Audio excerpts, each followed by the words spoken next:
The next thing I'm going to talk about is our trading strategies that we offer to our institutional clients. I think it's a really interesting subject if you actually know the Geeks Level 1 and the Geeks Level 2 universe. You should, if you don't know, I mean, you should know it because it's a really interesting universe. The Level 1 is actually the 11 main sectors in the S&P 500. The Geeks Level 2 are the 24 industries that belong to those 11 main sectors.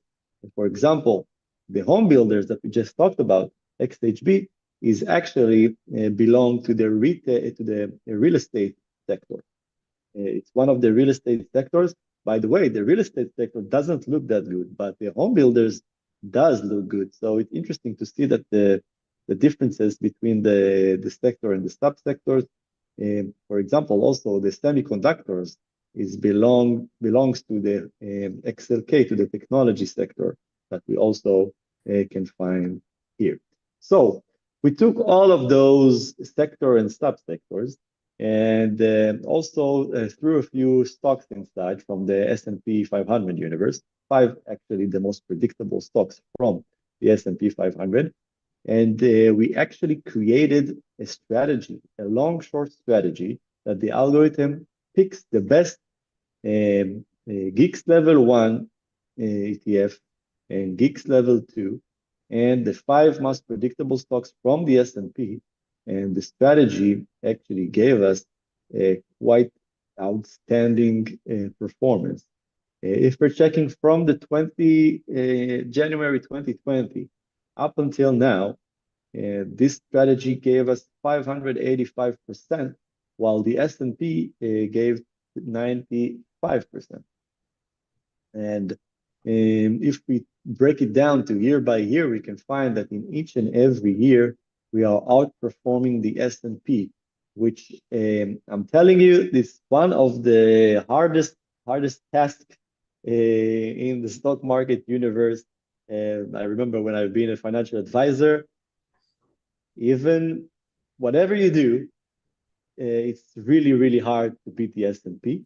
But in this strategy, we actually managed to do it almost every year, I think every year, from 2020 up until now.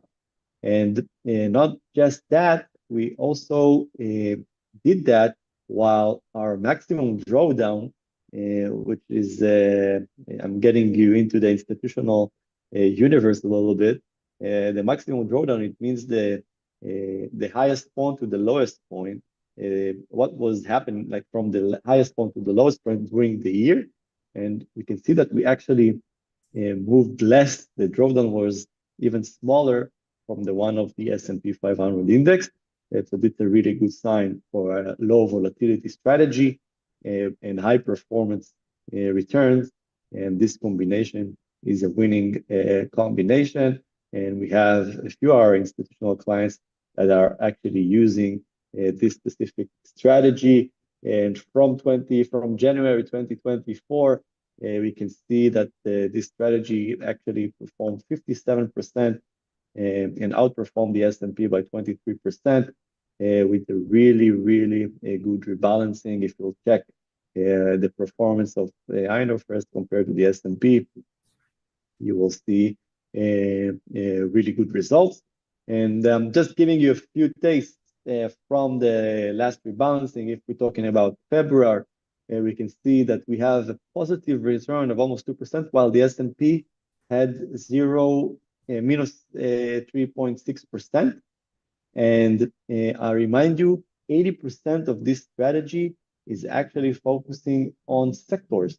We're not holding, the majority is not stock, it's sectors. And we can see the sectors that we decided to short during this month and the stocks that the algorithm chose to short it. You can see the returns here of each and every asset.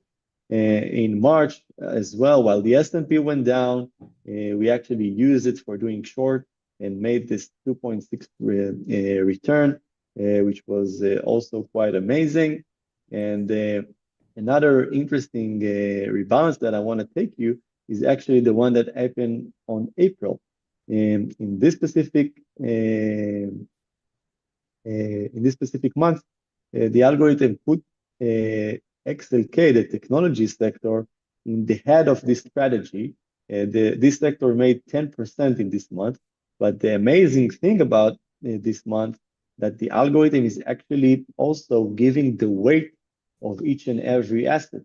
So XLK in this case got 31% of the weight from the portfolio. It means that 30% of the portfolio we held XLK and it actually did 10%, which is quite unique and interesting for this universe.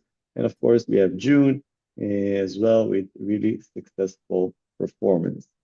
And so this combined strategy again made some really nice return from the beginning of this year as well. Year to date, we can find 21%, while the S&P made 9.6. So far, it looks really good for the combined strategy. So if some of you are using or want to use one of our strategies, feel free to reach us and we can provide you a strategy that can fit for you, a higher network individual, institutional clients, investment houses. You're all welcome to approach us and we'll find the best strategy for you guys.